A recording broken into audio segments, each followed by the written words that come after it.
ou paix, vengeance ou pardon? C'est la question qu'on vous pose ce soir en tribune téléphonique à Vox Estrie. On vous invite à y répondre à 620-0006, un numéro sans frais pour toute la grande région de Sherbrooke. Et nous avons avec nous M. Aoun, qui est politologue à l'Université de Sherbrooke. M. Aoun, je vais puiser ici dans une vieille encyclopédie qui date de 1973. Une phrase qui est peut-être malheureusement prophétique et où on nous parle de New York. Et à l'époque, en 73, le World Trade Center n'était pas encore complété. On dit « Les excès de l'impérialisme, l'amplification de la criminalité, l'aggravation des heurts sociaux menacent-ils New York de déclin? Les bisons brouteront-ils un jour dans Manhattan? » C'est un peu triste d'aborder ça maintenant, si proche des événements qu'on a connus la semaine dernière, mais peut-être qu'il est opportun de se poser un peu la question, est-ce que les Américains ne sont pas jusqu'à un certain point artisans de leur propre malheur par la pratique de l'impérialisme excessif? Tout d'abord, laissez-moi vous dire, Monsieur Lecourt, que les Américains ne sont pas les premiers responsables de ce gâchis international, de cette anarchie internationale. Ils ont dû arbitrer, gérer ces conflits, ce chaos, si vous voulez, dans le monde. Peut-être ils sont responsables en ce sens, peut-être ils n'ont pas fait assez. Mais ils ne sont pas responsables au sens... Quand les Américains entrent sur la scène monde, sur la scène internationale, déjà, l'anarchie était déjà là, par l'impérialisme britannique, par l'impérialisme français et autres. Alors, pratiquement, les Américains vont hériter d'une anarchie européenne dans les relations entre l'Europe et son monde non occidental. Maintenant, quand les Américains entrent en force, il faut que nous libérions un peu de notre anti-américanisme primaire. Essayons de regarder que les Américains étaient assez bénéfiques pour le système international. En ce sens, ils sont responsables de la Société des Nations Unies, l'Organisation des Nations Unies, tout le système de Bretton Woods, tout ce libéralisme. Ils ont généré pas mal de prospérité dans le monde, les Américains. Et dans le fond, je dirais, la culture américaine est assez philanthropique. Et si vous regardez le visage de l'Américain, il n'est pas si odieux dans tous les coins et les recoins de la Terre. Prenez en Asie, par exemple, entre le Japon et la Chine, les Américains sont bien appréciés. Pourquoi? Parce que les peuples là-bas ont déjà goûté à la médecine de l'impérialisme japonais, qui les a malmenés pas mal.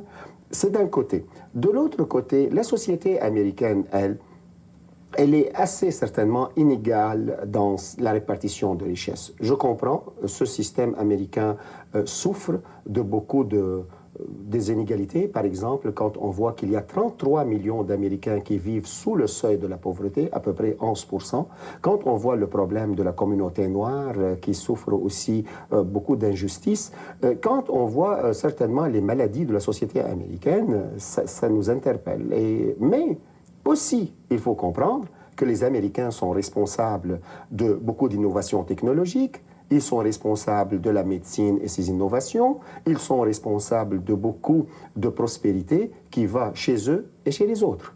Et en ce sens, il faut comprendre aussi un point que les Américains n'ont pas besoin du monde comme l'Europe a besoin du monde, ou comme le Japon ou autre. En ce sens, leur richesse est créée chez eux. C'est pourquoi on ne peut pas parler au sens exact du terme de colonialisme américain. On pourrait plutôt parler d'hégémonie stratégique, hégémonie politique. Et en ce sens, les Américains ont fait ce qu'ils ont fait, certainement, je ne veux pas les absoudre, mais ils ont gagné la guerre froide et ils ont pratiquement imposer leur modèle de vie, leur modèle culturel, qui est unique et qui n'est pas universalisable nécessairement, sauf il est attrayant. Il a une attractivité qui est en lui, cinéma, théâtre, littérature, ainsi de suite, même si parfois c'est un peu superficiel, mais pratiquement, il est là. Et puis, ils veulent répandre peut-être ce qu'on appelle le American Way of Life. À vrai dire, si vous remarquez bien, dans le fin fond des choses, les Américains n'imposent pas leur modèle. C'est plutôt nous, les gens qui sont autour et de loin, nous venons chez eux pour l'avoir. Et c'est là la difficulté. C'est que ce modèle, il est attrayant, c'est vrai, sauf il n'est pas facilement imitable. On ne peut pas l'imiter. Et justement, il y a beaucoup de gens qui sont venus de l'étranger qui ont émigré aux États-Unis et ici même au Canada. Et puis, même en temps normal, les étrangers qui ont émigré ici sont parfois victimes d'intolérance. Alors, particulièrement suite aux événements de la semaine dernière, est-ce qu'on risque de voir des actes posés à l'égard des gens qui nous semblent étrangers? Est-ce qu'on risque de voir les frontières se resserrer par crainte d'être accusés d'accueillir des terroristes? Je ne sais pas. C'est-à-dire, jusqu'à maintenant, si on mesure un peu ce qui est arrivé dans les derniers jours, on voit que la civilisation occidentale, si vous permettez, un peu blanche, chrétienne, si vous voulez, a été attaquée dans ses points de repère, dans son gigantisme, à cœur. Elle a été poignardée presque. Et si je mesure un peu les réactions, sans les banaliser, sont bien limitées dans le temps, de l'espace et dans quelques lieux. Et il n'y a pas quelque chose pour crier au loup. Hein. Alors, le danger est là. Si les communautés immigrantes, arabo-musulmanes en particulier ou islamiques en général, font une politique d'auto-victimisation outre mesure, alors à ce moment, ils cherchent pratiquement à antagoniser la société d'accueil. Maintenant, du côté de la société d'accueil, jusqu'à maintenant, la société civile est solide, les valeurs de la démocratie sont civiles, je parle surtout de la société québécoise, je suis vraiment heureux, j'ai l'honneur d'appartenir à une société qui s'attache très bien, qui s'accroche bien au droit de la différence, au droit de l'égalité, et qui fait la différence entre ces intrus qui se sont faufilés dans notre société, je m'excuse, ils ont peut-être emprunté mon faciès, mon langage, mon accent, ma religion, et ils ont pu attaquer à l'intérieur de sa société. En ce sens, je ne crains pas pour la stabilité sociale, la stabilité culturelle, la démocratie est bien ancrée chez nous, et en ce sens, je suis à tête opposée. Sauf, je crois, il y aurait quelqu'un ou un petit groupe qui va chercher peut-être un peu à remuer dans ce fossé, mais je crois pas. Une minorité. Oui, c'est seulement marginal. La société québécoise est une société séculariste, en ce sens, la démocratie est bien en fonction, elle fonctionne à merveille. Bon, vous enseignez notamment les relations internationales à l'Université de Sherbrooke. L'université, c'est justement un milieu qui est multiculturel. À quelle sorte d'échange avez-vous pu assister dans les derniers jours? Justement, on a des étudiants qui viennent de tous les coins et le recoin du monde. Et jusqu'à maintenant, on n'a pas, moi personnellement au moins, j'ai pas eu vent d'aucun incident vraiment alarmant. On a eu des regards méfiants, des suspicions, des choses comme ça, mais c'est tout à fait dans la normalité. Et pratiquement, les gens s'ouvrent. On entend des voix, des gens qui viennent des pays soit catastrophés. Et n'oublions pas que c'est vrai que ces immigrants-là, si vous voulez, ou les étudiants en échange, ils sont des artisans de cette prospérité-là. Je vous parle de la communauté arabo-musulmane. Ils sont partout. Ils sont les docteurs, les professeurs, les dépanneurs, les chauffeurs, les journalistes. Ils sont dans toute cette société et ça fait leur plaisir. Ils comprennent que dans leurs intérêts vitaux, que cette société continue stable et prospère. Donc, pas de difficultés qui auraient été observées. C'est-à-dire, oui, il y a quelques tensions ici et là. Vous comprenez que les gens, non pas nécessairement par méchanceté, mais simplement soit par ignorance, soit par questionnement, vous comprenez que ces terroristes ont utilisé le mode de vie dans l'Amérique du Nord, en se plaçant en famille ou dans les écoles ou dans les centres culturels pour pouvoir attaquer et préparer leur attaque depuis 1 an et demi. Alors c'est pourquoi les gens, c'est tout à fait normal qu'ils soient méfiants. C'est mieux d'être méfiant et vigilant, mais non pas être xénophobe. Il y a une bonne différence sur ce point. D'accord. Maintenant, vous avez probablement eu l'occasion, comme tous et chacun d'entre nous, d'observer la couverture médiatique absolument spectaculaire dans les derniers jours. On a vu des images qui nous ont passablement affectés. Mais est-ce que vous trouvez qu'au niveau de l'information, je pense que pour comprendre les événements, pour nous rassurer, on a besoin d'informations, on n'a pas besoin d'images brutales.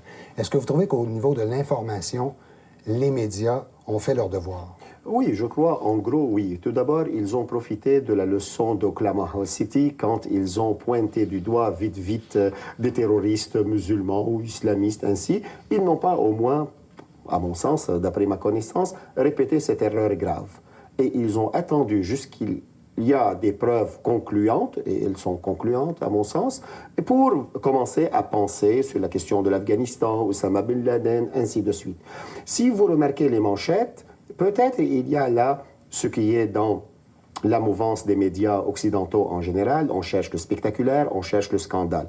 Mais si vous regardez du côté du dossier, des émissions comme la vôtre, où on essaie d'approfondir, on voit par exemple que non, l'information est assez solide, mais il faut se comprendre. L'incompréhension de ce monde n'est pas à sens unique, n'est pas du côté de l'Occident vers le monde non occidental, mais aussi le monde non occidental ne comprend pas beaucoup de cette politique ou du modèle de vie. Alors, il faut appeler plus à l'interculturel, appeler au dialogue interculturel, essayer de se comprendre comme on veut qu'on soit. Donc, qu'on ne nous impose pas des préjugés. Sauf que ce monde est si riche, il y a plusieurs facettes.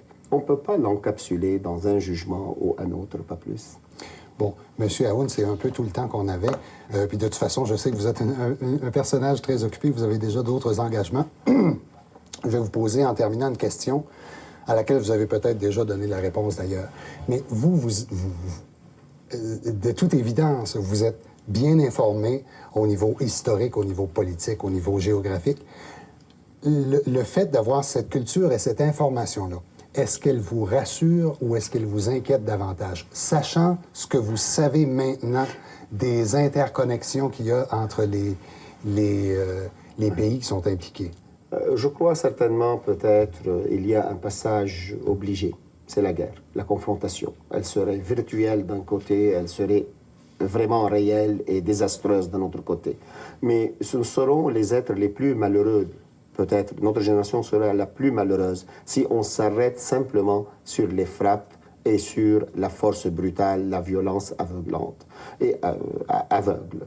Alors, si jamais on ne regarde pas qu'il y a eu des cris du fond de ce Titanic, des cris qui nous demandent de regarder les déséquilibres entre Nord et Sud, de regarder les déséquilibres qui sont dans ces pays du tiers-monde avec une richesse vraiment insoupçonnée, faramineuse, avec une pauvreté abjecte. Si on ne tire pas la leçon de l'histoire pour redresser, reconfigurer un peu notre système international, nous serons les plus malheureux.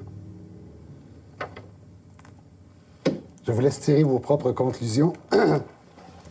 Je vais vous avouer que moi, personnellement, je suis un peu inquiet, mais vous contribuez à me rassurer. Et puis, vous m'encouragez à aller chercher de l'information, à m'éduquer. Je pense qu'une bonne façon de se rassurer, c'est d'essayer de comprendre l'autre. Ah, certainement. Merci, M. Sami Aoun, d'avoir accepté notre invitation, d'avoir été présent à l'émission Vox Estrie. On aura sans doute l'occasion de se rencontrer à nouveau dans des circonstances plus heureuses. Merci. Certainement. Beaucoup. Merci beaucoup. Ça me fait un grand plaisir. Alors, on prend une pause de 2 minutes. On vous revient avec le format habituel de l'émission, en commençant par notre petite revue de l'actualité régionale. Et on va vous inviter à nouveau pendant la deuxième demi-heure à nous appeler à 620-0006. On vous demande guerre ou paix, vengeance ou pardon. De retour dans 2 minutes.